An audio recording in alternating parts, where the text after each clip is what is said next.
हाँ हेलो अस्सलाम वालेकुम दोस्तों, आप सब खैर से होंगे, खैर से हैं। ये सऊदी अरब रियाद है और यहाँ पे एक भाईजान आज़ाद में रहते हैं, उससे हम राब्ता करने के लिए आए हैं। तो अस्सलाम वालेकुम। कैसे हैं? अल्हम्दुलिल्लाह, अपना बताएं भाईजान। सही है, ठीक जी जी, आपका वीडियो बन रहा है, कोई मसला तो नहीं है? नहीं, कोई मसला नहीं है। चलिए अच्छी बात है। क्या नाम है आपका? हमारा नाम है मुनीर। मुनीर भाई जी, पाकिस्तान से हूँ। चलिए अच्छी बात है। तो यहाँ पे क्या काम करते हैं मैं आप? तो घर का ड्राइवर हूँ। अभी घर का ड्राइवर हो? कितना अर्सा हो गया घर का ड्राइवर में? तो अभी मैं तो पहला आजाद था, अभी पहला आजाद थे? 1 महीना हो गया जब घर में ड्राइवर। यानी आज़ाद में कितना अर्सा हो गया आपको? आजाद में तकरीबन 2008 से मैं आया हूँ। माशाल्लाह, 2008 से, यानी अभी मान कर चले तो कितना हो गया? 2008 से तकरीबन 15 साल तकरीबन हो गया। ज़्यादा हो गया, 15 से ऊपर हो गया। ऐसा बस हो गया मेरा भाई जी। 16 साल हो गए यानी। टाइम गुजर रहे हैं जी, 16 साल। तो आज़ाद में क्या काम करते थे? आजाद में पहले मैं एसी का काम कर रहा था, डेक का। ऐसी में डेक लगाते हैं ना, यही ऐसी या दूसरा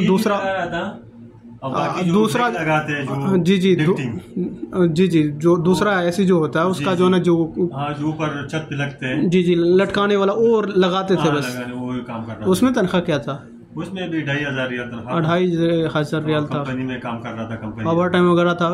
नहीं, कुछ भी नहीं था। ये काम वगैरह कंपनी का था, बिल्कुल सब चीज कंपनी का था। कंपनी बंद हो गया जी, तो इसलिए अभी आजाद तनजल करवा दिया। हाँ, आज़ाद में हो गया। अभी घर में ड्राइविंग करता हूँ, घर में ड्राइविंग करते हैं। 2500 रियाल तनख्वाह देते हैं, अल्हम्दुलिल्लाह टाइम गुजर जाते हैं। जी, यानी घर में 2500 मिल रहा है, कंपनी में भी 2500। हाँ। तो यहाँ पे इकामा बना रहा है कि नहीं? नहीं, काम अपना है, सब कुछ अपना है। तो इकामा का कितना पैसा लग जाता है? इकामा का तकरीबन 6000 रियाल लग जाता है 1 साल का। 1 साल का 6000। कपिल को भी कुछ देना पड़ता है? बस ये पूरा लग जाते हैं, यानी सब चीज लगाकर 6000 पूरा, बस ये बन के पूरा इकामा फीस। तो तनख्वाह आपका यहाँ पे यानी 6000 2500 है।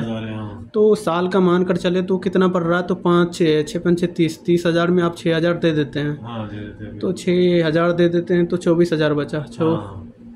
24,000 फिर कितना करके महीना पड़ा? कन्वर्ट कर लीजिए। 300-400 रियाल काने का आते हैं, ऐसा मोबाइल का कार्ड मार डालो, ऐसा तो 500 से ज्यादा जाते हैं। तो आपके हिसाब से यानी ज्यादा अच्छा कौन सा काम रहेगा, आज़ाद या? हिसाब से अगर कंपनी में आएगा और तनख्वाह अच्छा है, आजकल हालात ऐसे हैं जी कि बहुत से आदमी लोग आए हुए हैं जी, तो अगर कंपनी में आएगा तो क्यों सब कुछ कंपनी का होते हैं जी। अगर आपको 1500-1600 रियाल बच जाते तो अच्छा बात है कंपनी में जी। अगर 2000-3000 भी लेगा तो इकामे का पैसा, खाने का पैसा ये पूरा निकाल के बाद में टिकट तो कुछ नहीं बचते जी। हाँ, तो इसलिए मेरे हिसाब से अगर कंपनी में आएगा जी और तनख्वाह सही रहेगा। हाँ, जिसको काम मालूम है जी, उधर काम सीखा हुआ है बिजली का जी या एसी का जी, तो अगर वो आजाद में आएगा तो वो उसके लिए पैदा है, उसके लिए फायदा है। हाँ, क्यों वो बाहर से पैसा ज्यादा कमा सकते हैं, ज्यादा कमा सकते हैं। हाँ, जिसको काम मालूम है, जैसा गार्ड का काम मालूम है, एसी का, वॉशिंग मशीन, फ्रिज, उसका काम मालूम है तो उसमें पैदा है फिर आजाद। काम मालूम है तब, नहीं मालूम है तो मालूम नहीं है तो फिर कोई पैदा नहीं है, कोई फायदा नहीं। आज़ाद में कितना आने में कितना पैसा लग जाता है तकरीबन खर्चे? हमारा मुल्क से जब पाकिस्तान से आ जाते तो अगर आज़ाद में आ जाते हैं जी तो तकरीबन 12-13 हज़ार रियाल में हम इधर वीज़ा खरीदते हैं। 12-13 हज़ार रियाल में? ये पाकिस्तान का कितना हो गया?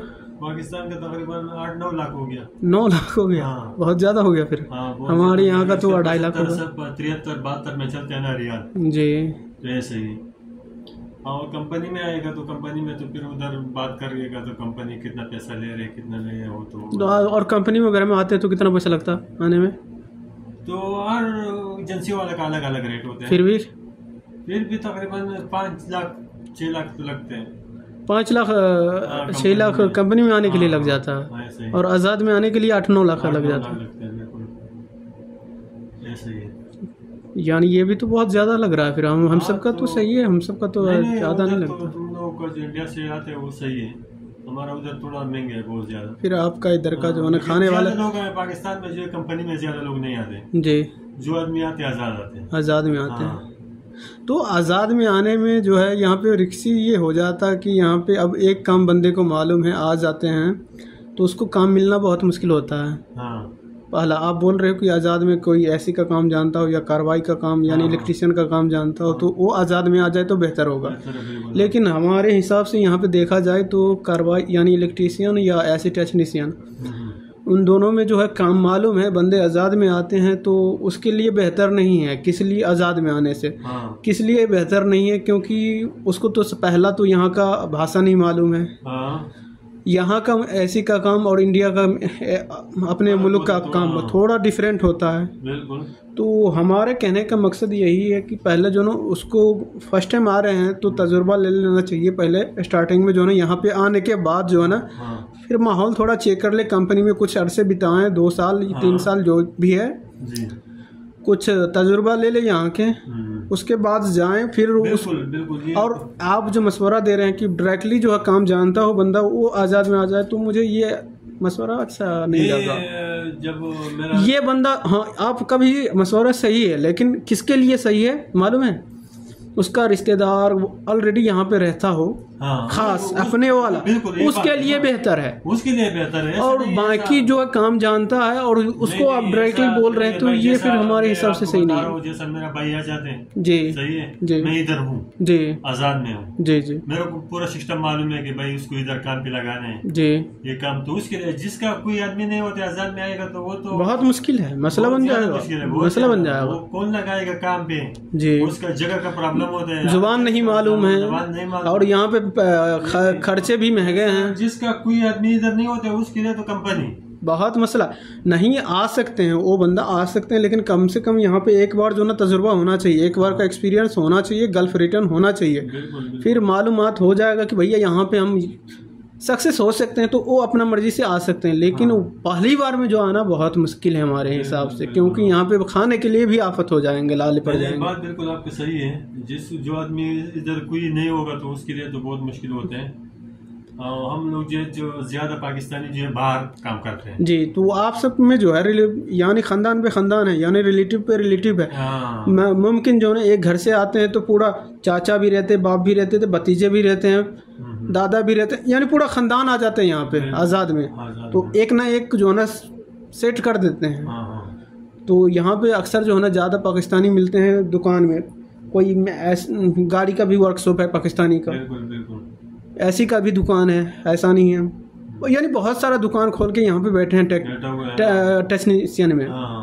तो ज़्यादा अक्सर जो है ना पाकिस्तानी है, और वो सब जो है ना ज़्यादा उसमें इसलिए रहते हैं क्योंकि आज़ाद में आते हैं, उन सबको नॉलेज है पैसा कैसे कमाना है। तो ये सब जो है ना गुलामी थोड़ा पाकिस्तानी उतना ज़्यादा नहीं करते हैं। सही बात है, जिसने पहला काम किया होगा ना, जी, वो तो उसके लिए कोई मुश्किल नहीं तो है। जो हाँ, मैंने बहुत सारे पाकिस्तानी भाई से भी मिला हूँ कि ये आज़ाद में जो रहते हैं, तो उन सब से मुख्तलिफ मुझे मशवरा मिला है।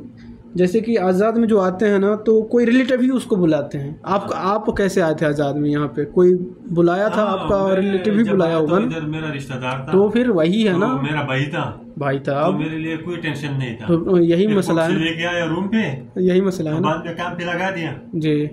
और जिसका कोई आदमी नहीं होते तो वो तो उसके लिए तो आज़ाद बिल्कुल नहीं है, बहुत मुश्किल है। और कंपनी में तो ऐसा बात है भाई, एयरपोर्ट में उतर जाओ, उधर आदमी आया होगा कंपनी का, टेलीफोन करेगा, आएगा कंपनी रूम पे लेके जाएगा, किसी को मालूम नहीं पड़ता। सही बात, किधर गया, सही बात। जैसा आज़ाद आ जाते हैं तो उसके लिए तो बहुत टेंशन रहते हैं, बहुत टेंशन है। खाने के लिए टेंशन होता है, खाना भी नहीं मिलेगा, खाना भी नहीं मिलेगा, सही बात है, भूखा मर जाएगा यहाँ पे। क्योंकि नए आदमी आएगा, 2 महीना 3 महीना उसका काम भी नहीं लगता। कोई भी जो है ना, अब कोई भी यहाँ पे आते हैं तो चलो, कोई भी अब खारजी लोग होते हैं, जैसे कि आप हो गए, हम हो गए, कहीं का भी बंदा रहा तो एक आध दिन हम सब संभाल सकते हैं, लेकिन कंटिन्यू नहीं संभाल सकते। अभी का माहौल ऐसा हो गया है कि भाई भाई पे विश्वास नहीं है। सऊदी में तो यहाँ पे सऊदी में जो है कोई अपने रूम पे किसी को रख भी नहीं सकता, क्योंकि उसको खुद अपना डर रहता है कि भाई हम उसके वजह से कोई परेशानी। अब को ये बंदा लफड़ा करके, वो सच भी बोलता है ना, अभी के दौर में ऐसा है कि कोई बंदा परेशान भी रहेंगे, भाई बोलेंगे कि भाई हमें